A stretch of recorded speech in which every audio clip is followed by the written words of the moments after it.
Doctor साहब क्या कहेंगे, जिस तरह से इस बार मतदान को लेकर नोएडा में लोगों में उत्साह देखा जा रहा है, सबसे पहले आप क्या कहेंगे? देखिए, मुझे चिंता थी कि कहीं कोरोना की वजह से या किसी चिंता की वजह से, लेकिन मैंने ये बताया जब सब लोगों को कि कोरोना की ये लहर घातक नहीं है। मैं डॉक्टर हूँ और एक भी रोगी कोरोना के लोग भर्ती नहीं हैं, आए हैं ओपीडी में दिखा के जुकाम खांसी। अगर ये कोरोना शब्द ना होता तो शायद इस लहर को, लेकिन मैं फिर भी लोगों से कह रहा हूँ मास्क का इस्तेमाल करें, कोरोना के प्रोटोकॉल को फॉलो करें। और आप देख रहे हैं सवेरे से ही जो मेरे पास फीडबैक आ रहा है, लोग पूरे उत्साह के साथ वोट डालने के लिए निकल रहे हैं। डॉक्टर साहब 2017 में 5 की 5 सीटें, इस बार 22 में क्या उम्मीद है? गौतम बुद्ध, देखिए, मैं 5 में से 6 तो कह नहीं सकता, लेकिन 5 तो रिपीट होने जा ही रही हैं, इसमें तो कोई दो राय नहीं है। हमारी 5 सीटें हम रिपीट होने जा रही हैं।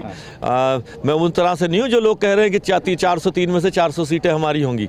पश्चिमी यूपी में क्या लग रहा है? 58 में 53 सीटें पिछली बार, और इस बार क्या लग रहा है? आप मानते हैं कि चाहे गन्ना किसानों का मुद्दा हो, किसान आंदोलन है, ये एक फैक्टर रहेगा? डॉक्टर साहब देखिए, गन्ना किसान के मुद्दे को अगर किसी ने सुलझाया है, पिछली सरकार, किसका दिया हुआ बोझ था ये? पिछली सरकारों ने हमें ये दर्श दिया था, उनका दर्द दिया था कि उनका किसान का गन्ने का पैसा नहीं मिल रहा था। 1,24,000 करोड़ रुपया किसने वापस किया? किस सरकार? हमारी सरकार ने।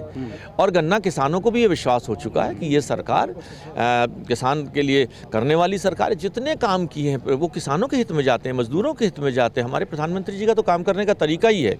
उनका कहना है कि अगर आज़ादी की रोशनी की किरण जो दीनदयाल उपाध्याय जी ने अंत्योदय का सदन दिया था, अगर पायदान की सीढ़ी पर खड़े हुए अंतिम व्यक्ति तक अगर ना पहुंचे आज़ादी की रोशनी की किरण, तो ऐसी आज़ादी बेईमानी होगी। और वो आज़ादी किसान के लिए, मजदूर के लिए, उनके लिए आज़ादी होगी। उसी आज़ादी के लिए हमारे प्रधानमंत्री जी काम कर रहे हैं। बिल्कुल।